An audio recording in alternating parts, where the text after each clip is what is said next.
Okay, folks, I just saw a sign back there which caused me to stop here. It's the Higley cabin, looking to the northwest, south of the White House. Behind the trees, you will find the cabin home of Dr. Brewster Higley. The cabin was built by Dr. Higley and friends on July 4th, 1872. Dr. Higley is best known as the author of the song Home on the Range, selected as the official state song of Kansas in 1947. The cabin is listed on the National Historical Record, currently owned and maintained by the Ellen Rust Living Trust. Visitors are welcome, donated by the 100th Higley Family Reunion. Okay, I don't see it, but we're going to drive down the road and see what we can find. So we'll bring y'all back. So we're going to drive down this dirt road, see if we can't find this cabin.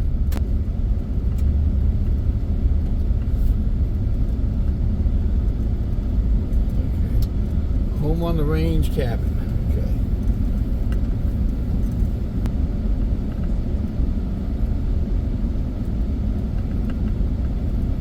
It's right down here in their front yard, it looks like.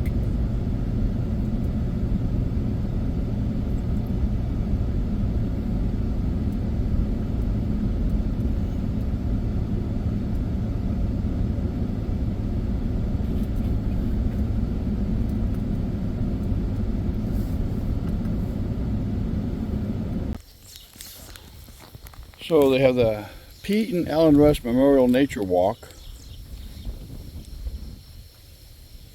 So, and y'all can pause it and read all that if you want to.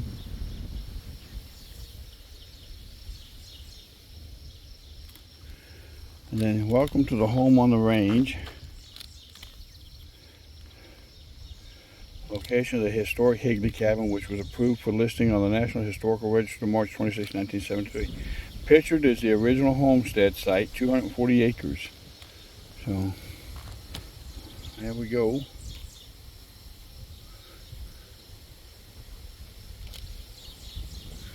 And here you're looking at everything in the red line, I guess. So,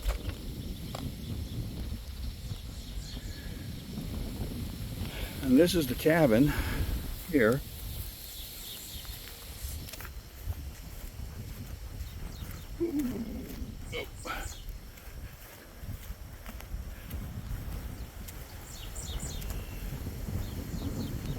On this site, circa 1870, Dr. Brewster M. Higley wrote the words to Home on the Range.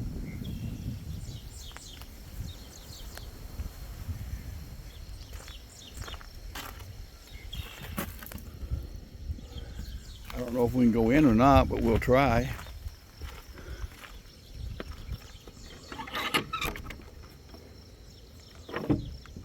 There we go. Look at this. Got a little wood burning stove. Donated to the People's Heartland Foundation by the Ellen Rust Living Trust. Oh, shotgun up there. Violin or fiddle, whatever you want to call it. Case for it right there. Some storyboards. Security camera. This is nifty. And they take, no one is denied admission to this historic site because of lack of funds. Okay, let's see what upstairs looks like. The cabin is plainly furnished as it might have been in 1872. And I'm assuming this is going to be the bedroom up here. Oh gosh. Yeah. This is the loft up here. Probably would have been a bedroom. So, a lot of mud dauber nest up there. Okay. We're going to leave a donation here.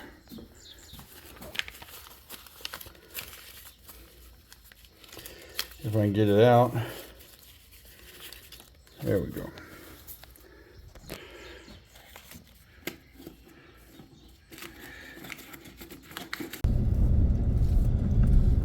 All right, folks, we're coming into downtown Hays City, Kansas. I'm assuming we're coming into the historic district. Just trying to get you wide over there.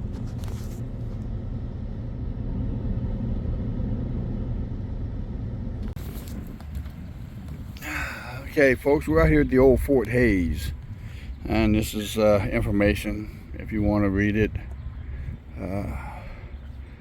U.S. Army operated Fort Hays on this site from 1867 to 1889. In addition to its primary purpose of protecting railroads and settlers, Fort Hays served as a military supply depot for forts south and west of here. The total military reservation included 7,640 acres of land, but the actual fort was composed of 45 major buildings situated on 65 acres.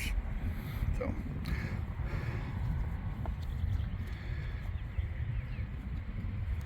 we'll go on through and see what we can see. We're inside the I guess the visitor center here. Got the old George Custer here and his sergeant over there.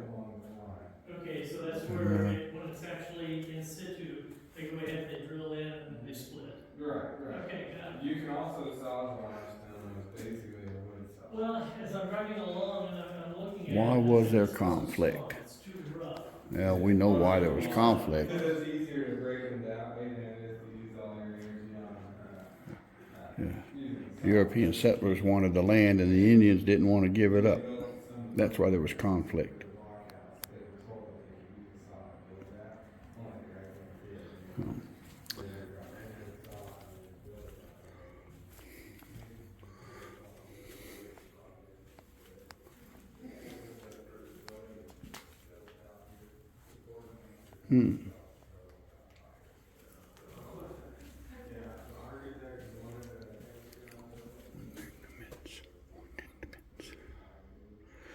Yep, I'm going to shut this off till we start outside. Well, here's what we see when we come out of the visitor center. And we'll visit that building down there. You got a walking way here. So we're going to go over here to these buildings first. And he said we can go into all of them. So let's go see what's over here.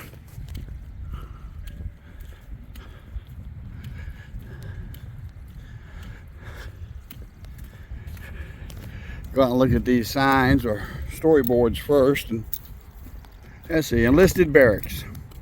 4 enlisted barracks were hastily assembled during the winter of 67 and 68. They faced the parade ground on 3 sides. Each barrack held a company of 60 to 100 men and consisted of 2 squad rooms, a room for the first sergeant and a small storeroom. The mess hall and kitchen were located in back of the barrack building. Quartermaster First Lieutenant Frank Baldwin requested the addition of washrooms to the barracks in May of 1870. The men now have to wash in the open air, consequently having no opportunity offered them of washing their persons. I therefore consider it a necessity to have the washroom built. A short time later, the request was approved at a cost of $548.40. Yeah, okay, see?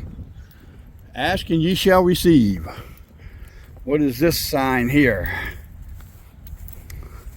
Parade ground. Yeah, of course. This is the parade ground. 85 foot tall flagpole, which is out there. And for some reason, they don't have a flag up on it today. That just don't seem right.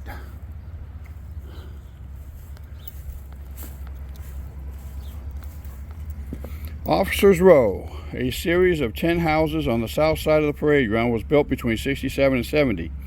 Starting to the left of this house and moving right were the chaplain's quarters, 3 partial duplexes for officers' quarters, the commanding officer's house, 3 additional duplexes for officers and 2 additional officers' quarters, 1 single family home and 1 full duplex with separate doors and living spaces. So, he said we could go in, so let's go see what's in here.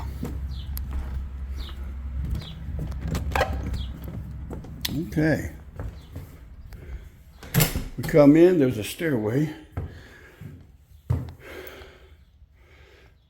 And we have a room here. And no sign to say what it was. Fireplace. There's a room over here. My guess is the parlor. Fireplace, wood burning stove. Looks like an organ or a piano.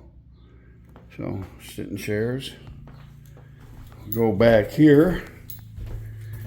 And here is the dining room.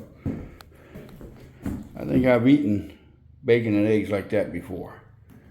So, go straight back. This is the kitchen. Yep, there's some bread. More bread over there. Cooking stove. All right. And come out of there. Here we have, that's a butter churn. Got some peas. And other stuff, so, okay, not gonna go hungry. And we go upstairs. A couple of small flags. Okay, whoop. Sorry about the fingers. Oh, this hurts my knees. Oh, man. Okay, yeah. Got a window with 2 chairs. And up. Bedroom. Ladies' dress. Pretty. Soldier's hat. Here's the other bedroom.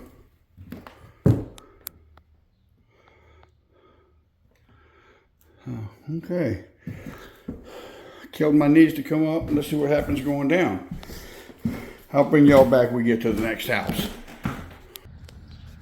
This one here is about Elizabeth Bacon Custer, accompanying her husband, George Armstrong Custer, on all of his military campaigns. Libby Custer saw a view of military life seldom observed by women.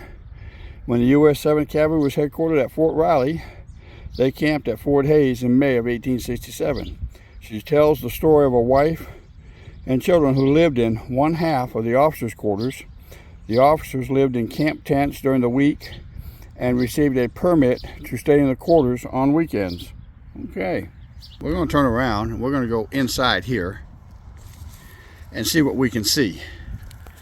All right, I'll take y'all with me. I won't shut you off this time. So.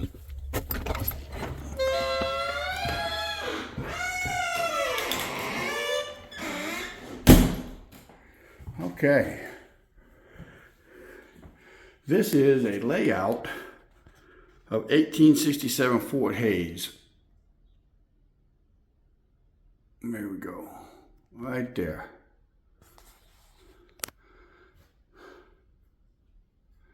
You can see Officers Row right here. This would have been your enlisted barracks here.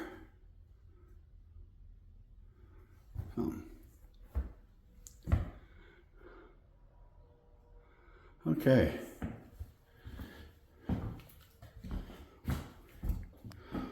Fort Hays celebrates 150th anniversary, June 17th and 18th, 2017. The Blockhouse and Fort Defense. Officers of Fort Hays, Second Lieutenant Calvin Duval Cowles, Colonel John E. Yard, Lieutenant Colonel Eugene A. Carr, 5th Cavalry, Fort Hays Commander, Captain Charles King, 5th Cavalry, stationed at Fort Hays in 1876. And I think Colonel Yard was here from 1868 to 1886 to 1868 and 1886 to 1889. So you don't have to go get some lunch. Okay, and here in command, and I'm going to try to leave these here just a second so y'all can pause them if you want to and read them. Lieutenant Colonel George Armstrong Custer, 7th Cavalry, camped near Fort Hays in 1867 and 1869.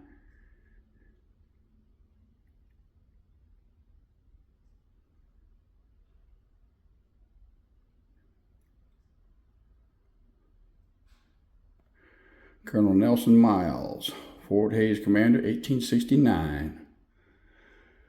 Captain Albert Barnitz, 7th Cavalry, stationed at Fort Hays, April 1868 to 1870. Okay. This is one of the better maintained forts I've been to. Putting out a lot of information. Some pistols, I love pistols.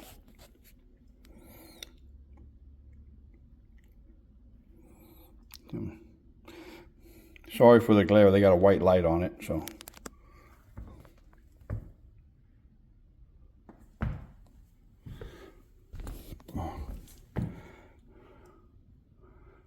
the blockhouse architecture.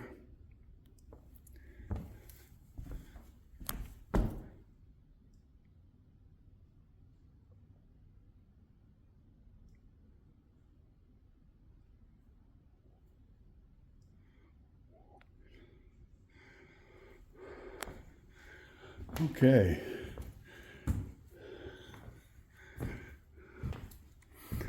Some riffles. Initially used 58 caliber rifled muskets. Such rifles were muzzle loading weapons left over from the Civil War. 1873, the U.S. Army introduced a new rifle, the Springfield 45 caliber. It was more accurate with a range of up to 600 yards and had more knockdown power than the earlier rifles. It became the Army standard for the next 20 years. That would be that rifle in the center right there. This one on the bottom, within 6 months of the opening of the fort, troops were equipped with 50 caliber model 1866 Springfield rifles called Allen conversions, a conversion of 58 caliber musket. The Allen conversions had a new firing system that made loading and firing easier and, most importantly, faster than the muzzle loaders.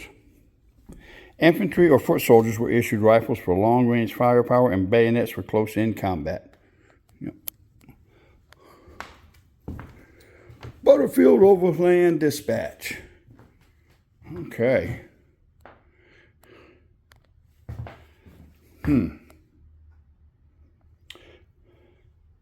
Fort Hays life after the Army.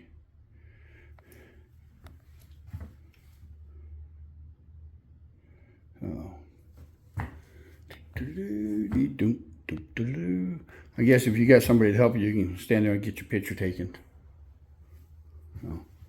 Popular cultural and popular myth. Restoration and archaeology at Fort Hays.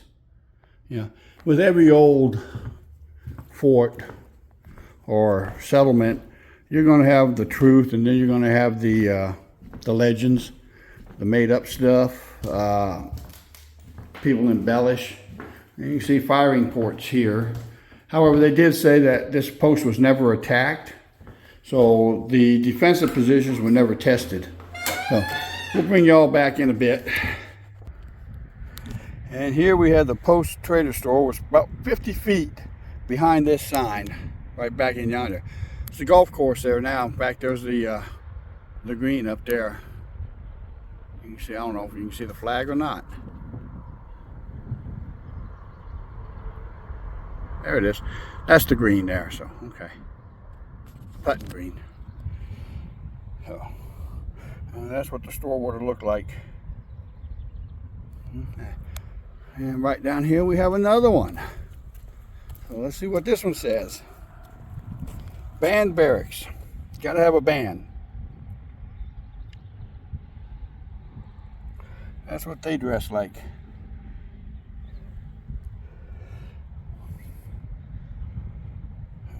I'm assuming their building was right back here. It doesn't say anything about that, but all right. Well, let's just walk this way. We have another one over here. If I'd have came out the door that said exit, I'd have been at it, but then I'd have missed those two. So, my guess, chapel somewhere over here.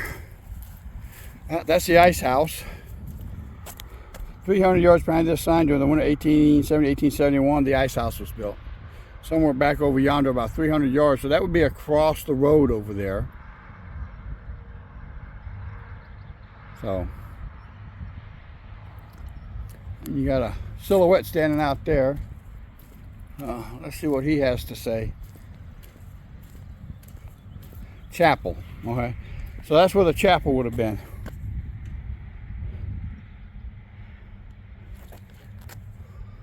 And that was the chapel.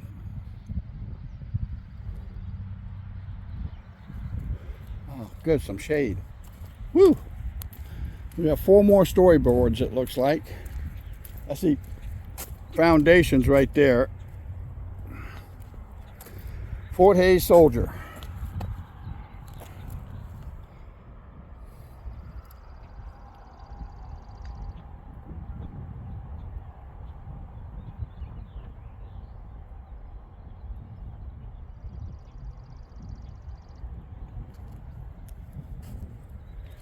post-surgeon's quarters.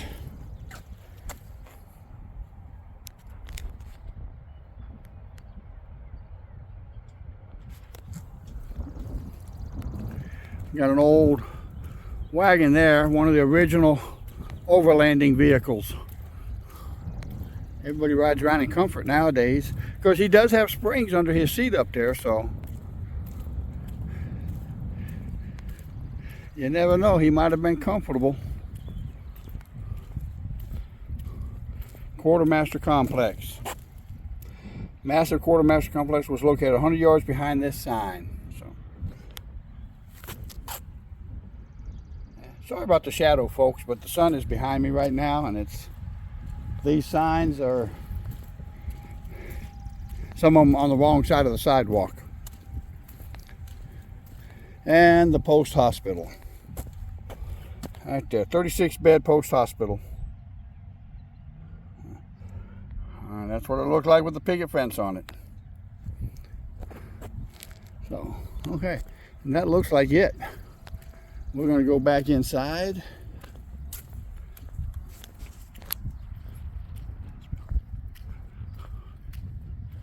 All right. See if they got something cold to drink in here. And I'll talk to you all later. And that concludes our tour of Fort Hays. So we'll see y'all at the next site.